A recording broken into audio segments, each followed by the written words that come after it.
Hello, friends. Welcome to LVLS Weekly.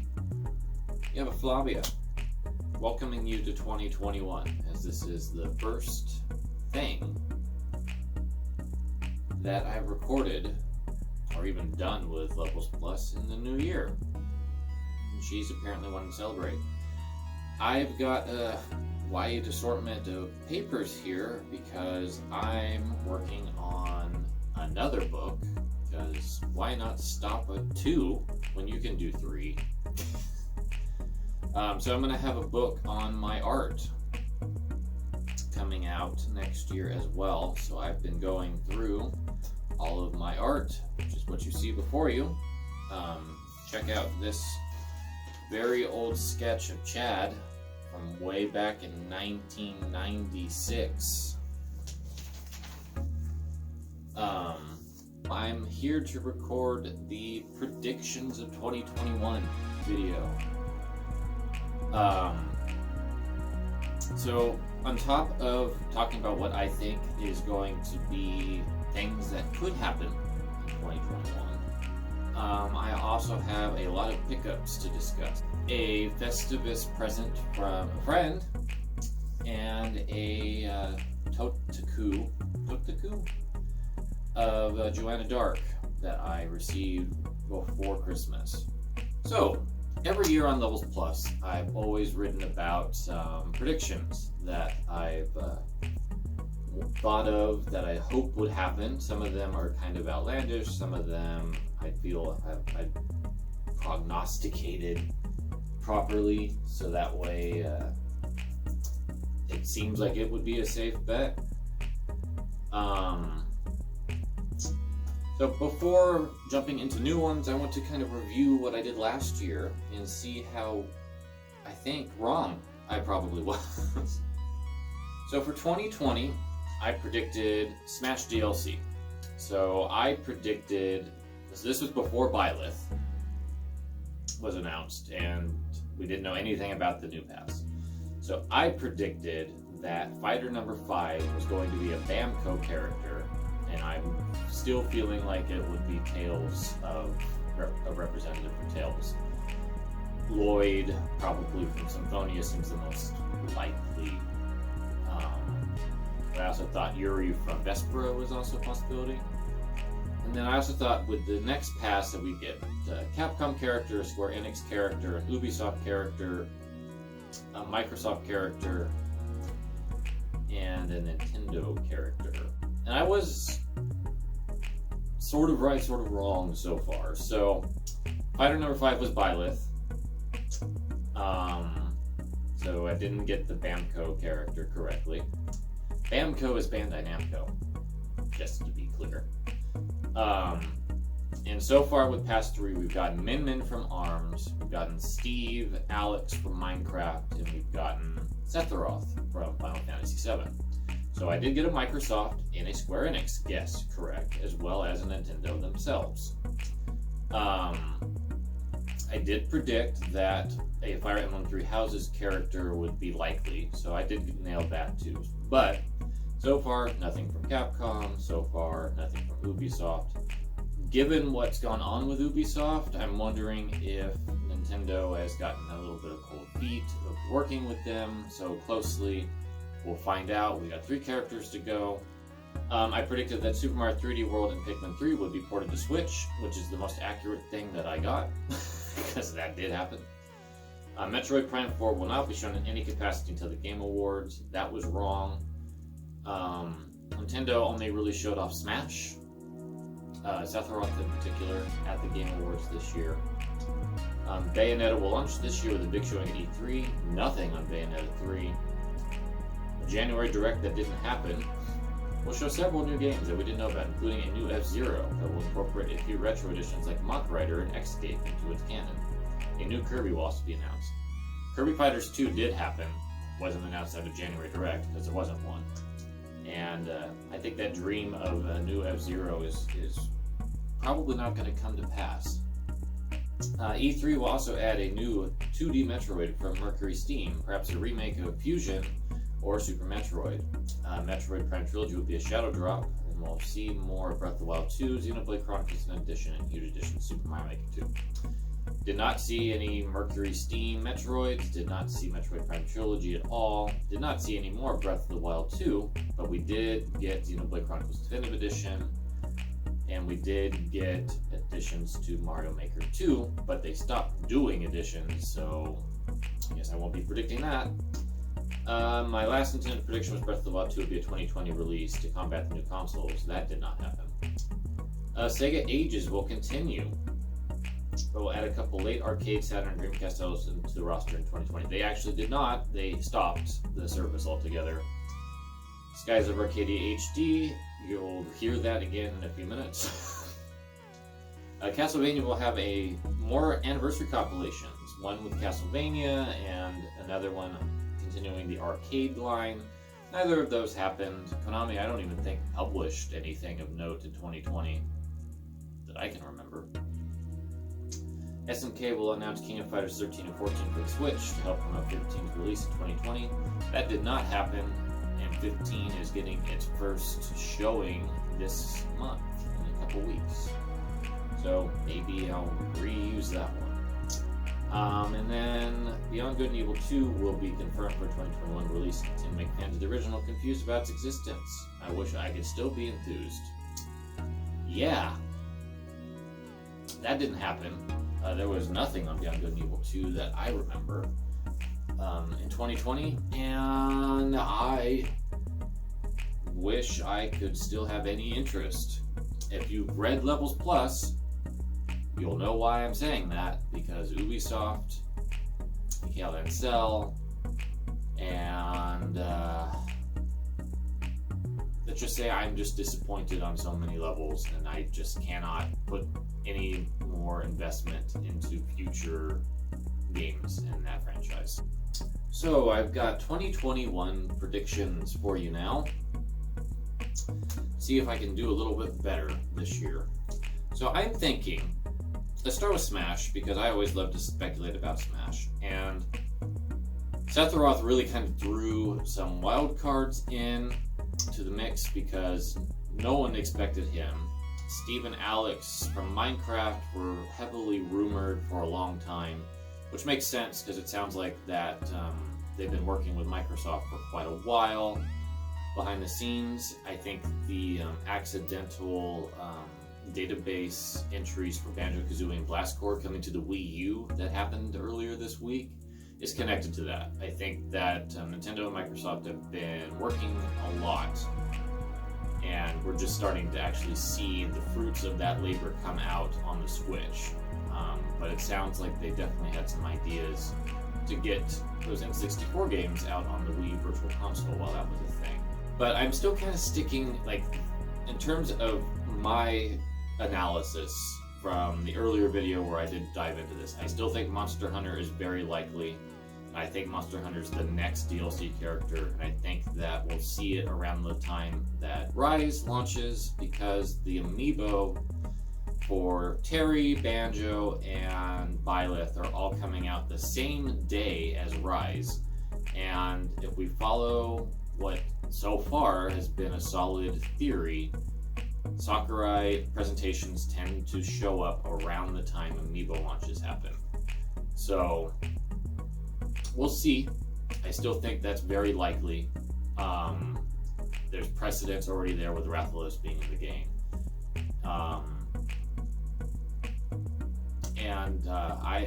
I would be okay with it. I continue to see what Rise is doing, and I'm very excited to play it in March. So I think that I'll be fine with that addition. I would much rather have other Capcom franchises, personally, than Monster Hunter. But I think in terms of popularity and Nintendo affiliation, Monster Hunter's pretty high up there these days, even more than Resident Evil, which would probably be what I would have guessed, and I have guessed in the past. I think that we're going to have a Zelda character from Breath of the Wild 2 or Age of Calamity, and I think that will probably be the last character to try to coincide with Breath of the Wild 2's release. I'm starting to wonder. I had this thought earlier this week. I originally predicted Impa. Or a champion. But now I'm wondering if we might get Breath of the Wild Zelda and have her doing stuff with the runes on the Sheikah Slate. Age of Calamity just kind of went all in on that mechanic with Zelda's moveset in that game, and it's really kind of intriguing and fascinating. And I have a strong hunch that Zelda is going to have a much bigger role in Breath of the Wild 2. I want her to be playable really bad, but I suspect that it's a possibility we'll have Zelda for Breath of the Wild 2. And there's precedence for this because we have 3 links. The last character, that's the one I'm having trouble with, and I still haven't really settled on anything concrete. I still feel like Bandai Namco will get another character though. Or we'll get someone from a new third party. That's my hunch. I don't think Konami's going to have another character. I don't think Sega's going to have another character. I think it's either Bandai Namco or a new company. And that's going to be where I end my predictions. I think that there's not much left on the Wii U to port. But I do think that with Zelda's 35th anniversary, wow, I suddenly realized the ramification of me saying that. Middle of saying it. With Zelda's 35th anniversary coming this year, I believe that Wind Waker HD and Twilight Princess HD will probably come out on the Switch. And I think that there's a decent chance they might come together. And there's also a possibility, since we have seen some of the Mega Man ZX games to Switch, and then Nintendo themselves has ported one of the Pokemon Mystery Dungeon games to Switch. So I'm wondering if we might get Ocarina of Time 3D and Majora's Mask 3D on the Switch too, with a little bit improved graphics. We might also get an entirely new game or a different type of compilation altogether.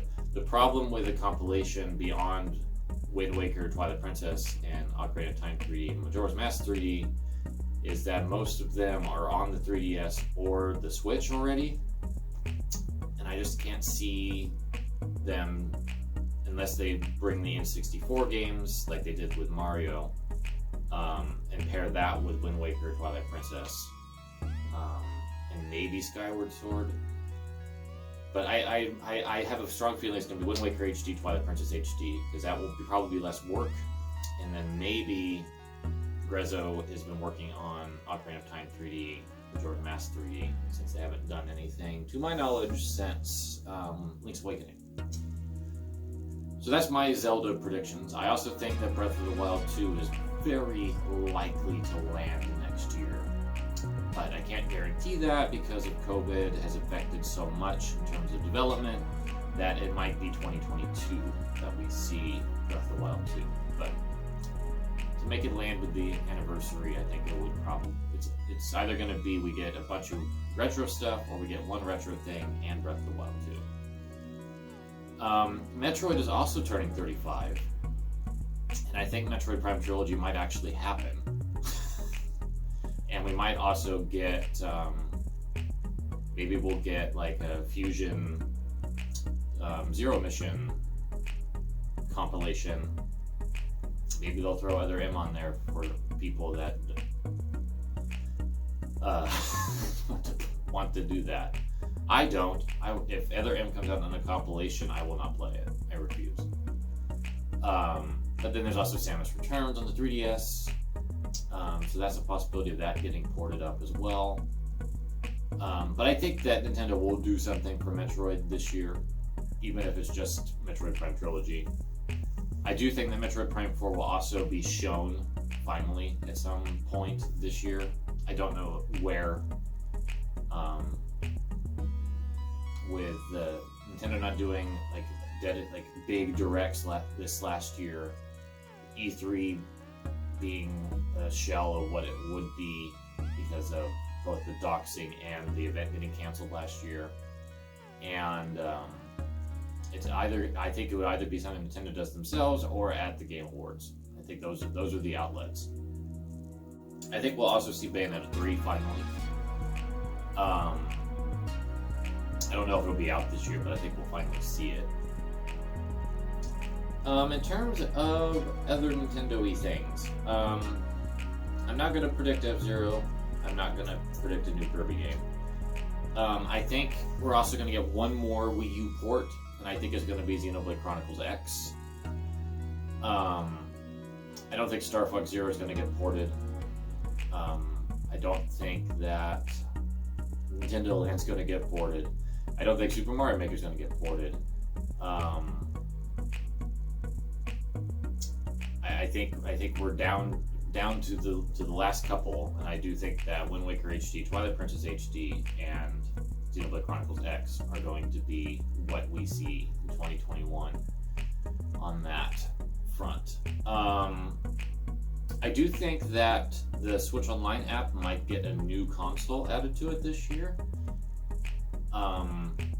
I think Game Boy or N64 is the most logical, but I'm kind of secretly hoping that it would be more like the GameCube. Honestly, I think that having 3D games might be, like, more complicated 3D games might be too much to add to the Switch Online app, so it'll probably just be either Game Boy, Game Boy Advance, or N64 because they're not as big. But I kind of want to see the GameCube come back, and I think that Mario Sunshine was a bit of a test run to see how that could go. And while I haven't booted it up because I disdain that game, what I've seen of people playing it looks really good. So I think that the technology is there to start bringing more GameCube games up. I do realize that there is some more technical aspects because of online play that they've added to the NES and Super Nintendo games for 2-player. And then when you get into the N64 and the GameCube, we've got 4-player capability. So that's going to make things a little bit more complicated. So, I don't know. I have a feeling that we will get a new console. It will probably be Game Boy, Game Boy Color, maybe Game Boy Advance, might just do the whole Game Boy line. But it'd be nice to see more GameCube stuff, I think. There were a lot of interesting stuff on that system. I think that a franchise that we haven't seen in a while might come back. I don't think it's F-Zero. For 2020, it was Clubhouse Games. No one expected that one to make a return, but there it was. And I think that we're going to probably get more games this year because I think 2020, they really coasted on Animal Crossing being such a success, and then Xenoblade Chronicles Definitive Edition and Clubhouse Games kind of rounded out. There's also Tokyo Mirage Sessions. People tend to forget that came out in January. Me too. But I think those 4 games were what carried them through the first half of the year, and then the second half, they still relied on Animal Crossing. But they did add a few other things like Super Mario 3D All-Stars and Age of Calamity and Pikmin 3 Deluxe.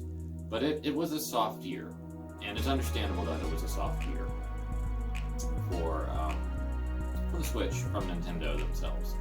They had a pretty strong indie presence in 2020, and I think that will continue in 2021. But I think we're going to see a lot more from Nintendo this year. I think that we're going to see more from Capcom on the Switch too, because I think that the beginning, like, I'm ignoring the leak because the leak just kind of spoils so much. Because honestly, A, I don't fully remember what was on the leak, and B, the circumstances behind that leak were really crappy, and so I don't want to give those people any further weight. I think Capcom's got more than just Rise, Ghosts and Goblins Resurrection, and Capcom Arcade Stadium. And I think with the cloud stuff that Control pioneered coming to the Switch in other countries in Japan, I think Resident Evil 7 and possibly Resident Evil 2 and 3 will come to the Switch through the cloud. Not the optimal way to play those games because you won't physically have them, which is why I didn't buy Control, even though it was a technical marvel. But I am the type of person that wants to have some sort of ownership over games. And what if that cloud service disappears? I spent money on a product that I don't tangibly have in any way outside of this nebulous internet thing. So I think that is a possibility that could happen, because 7's already on the Switch in Japan. So I think that would probably be the easiest one to start off with. But we'll have to see.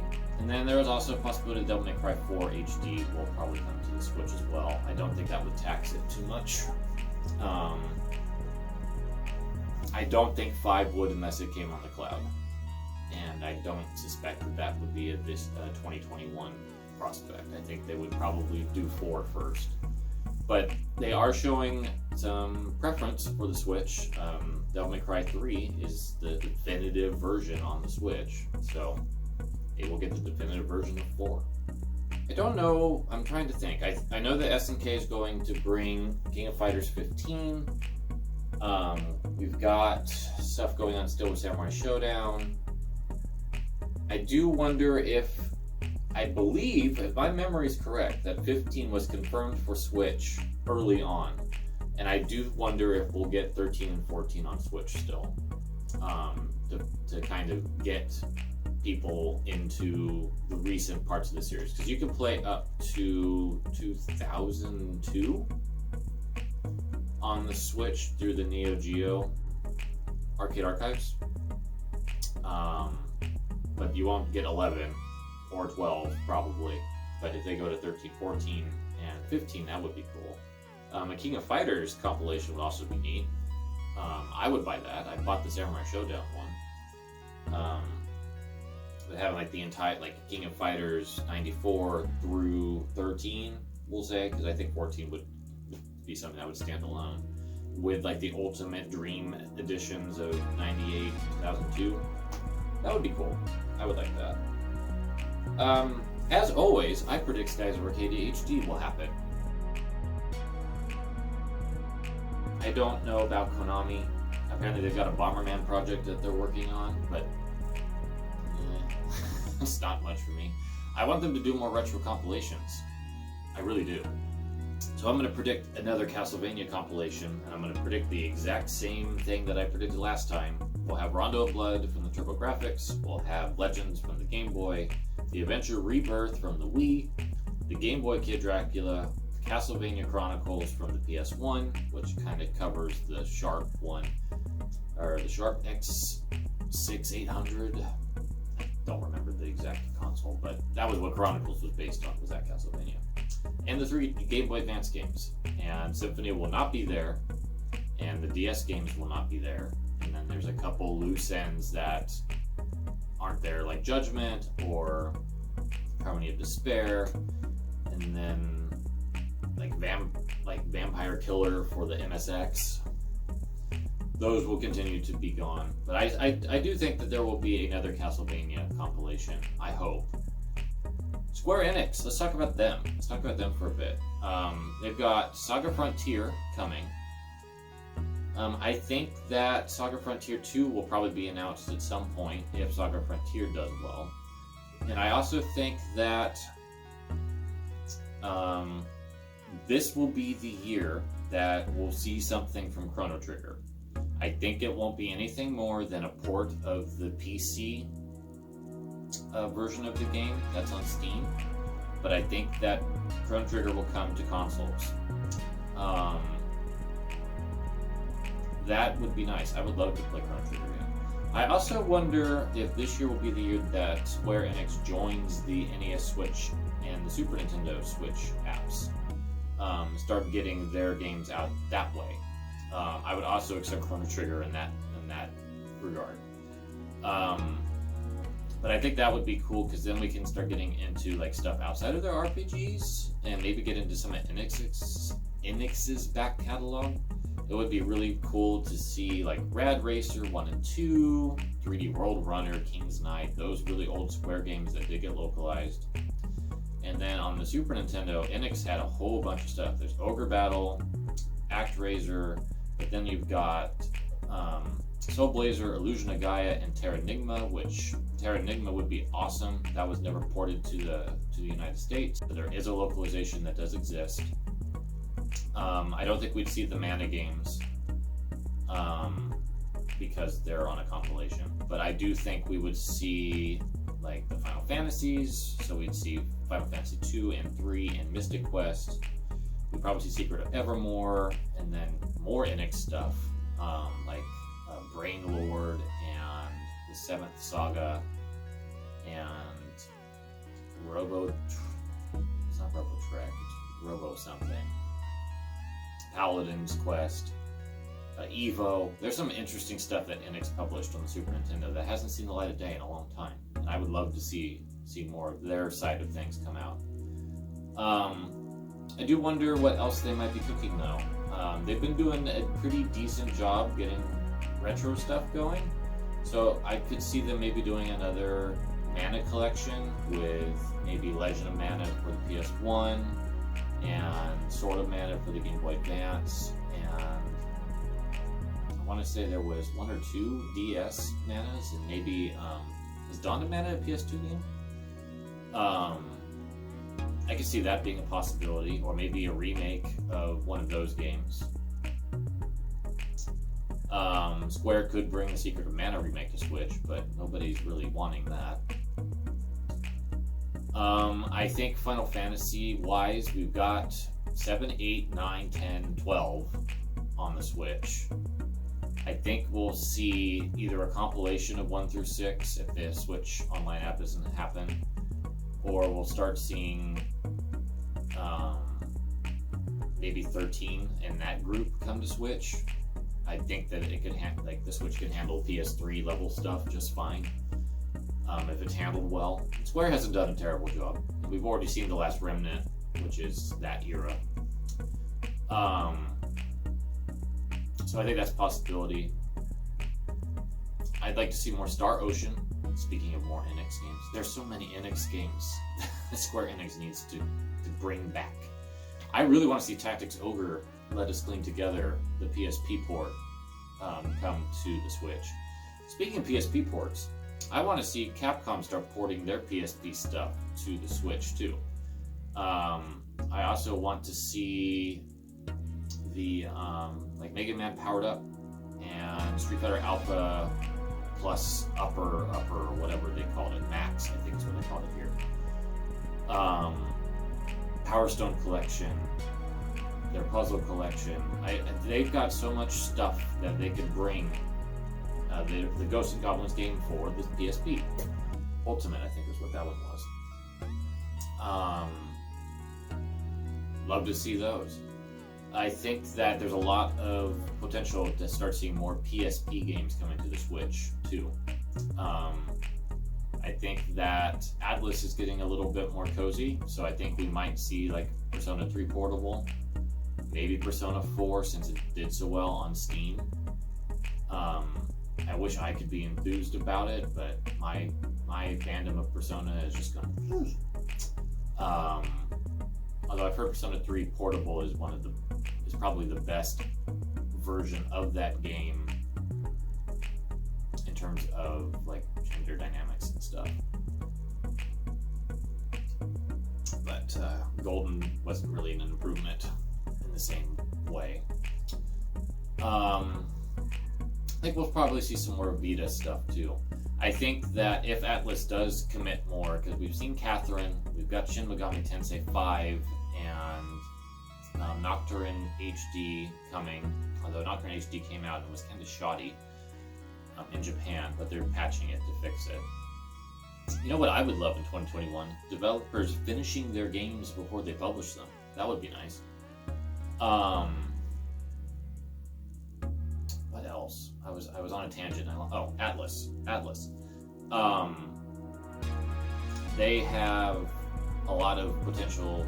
Like, there's also the earlier Persona games that came out on PSP, but I think that Vanillaware might start bringing their games to Switch too through Atlas. So I think Odin Spear, the fancier one, who I can't remember the word, the subtitle, starts with an L and it's very long, like Leafhauser, but that's not it.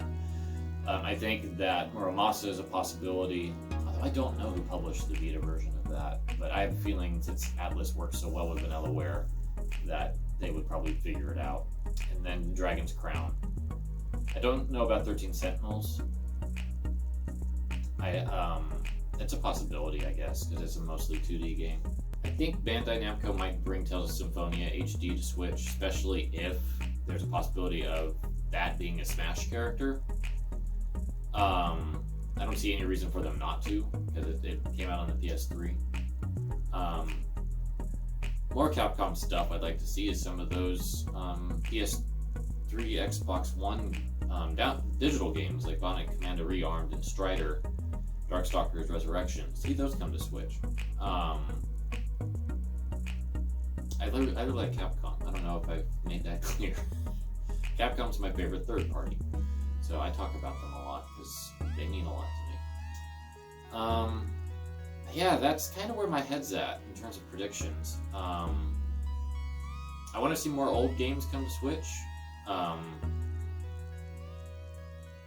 I think that the market for it is really, really strong. And we've seen a lot of really cool stuff happen on the Switch in terms of retro releases. And I know of some coming in 2021 that are really neat. I want to see more. I want to see, like, Natsume get into their archives and bring back like Power Blade. I know they have to work with Taito on that, but I would love to see like Power Blade and Power Blade 2, and then have the original versions that released in Japan, which are very different, and just be able to contrast those. That's what I've loved about some of the retro content we've gotten on the Switch, like being able to use the NES app in Japan versus North America and like play the games in Japan. That's really cool. And then the Castlevania and Contra and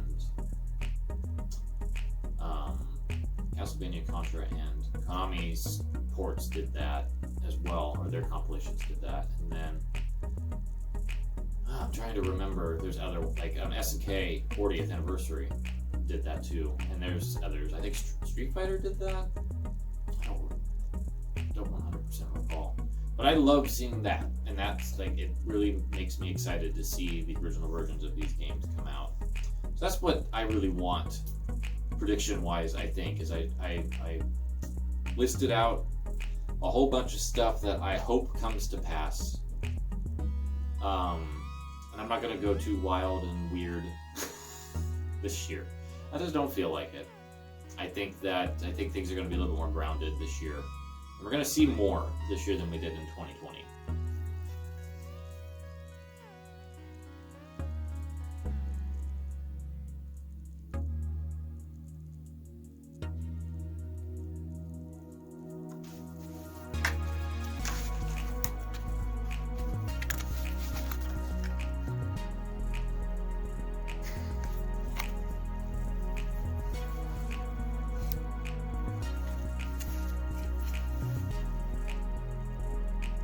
Where you going?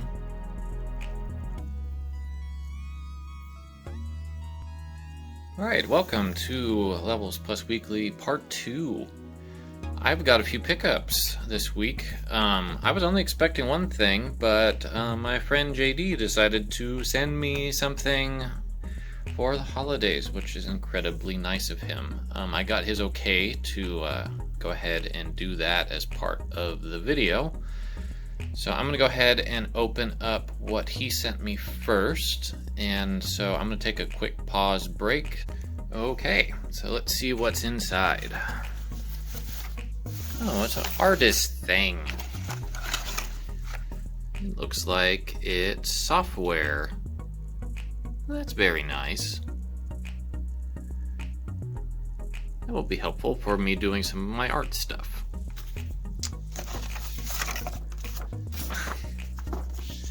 And then he did a card. It's my first fan art of me doing this show. That's super cool. I'm gonna reserve the interior for myself. And then he also sent me $20. That's awfully nice. Thank you so much, JD. Fabia approves. So, with that one out of the way, and my heart already full, let's open up the thing that I was expecting. Fabia's very excited to see what's inside this box, so let me go ahead and give it a quick pause, get the tape off of here, and we'll be right back. Alright, you can kind of see in there, but it is the one thing at GameStop that I couldn't actually ignore any longer. And it is a Joanna Dark Totaku figure. Actually, that build looks better than what it did online.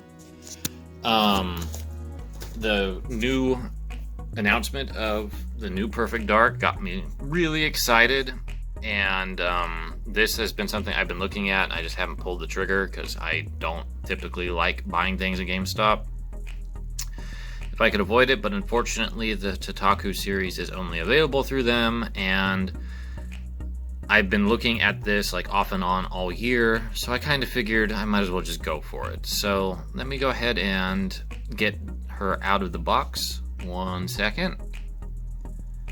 Alright, so she looks just like she does in the N64 game, more or less. The face sculpt's pretty good. I like the stand being the Datadyne logo. It's kind of hard to see in this lighting, but it is there. But as I said when I was talking about Perfect Dark for the Xbox Series X, Perfect Dark is my favorite first-person shooter. Joanna Dark is one of my favorite female characters in all games. It just seemed like the timing was right for me to finally bite the bullet, quote unquote, and get this in my collection so I can hang out with all of my other favorite women in games. So that's what I've got for this week. Again, huge thank you to JD for the awesome art software.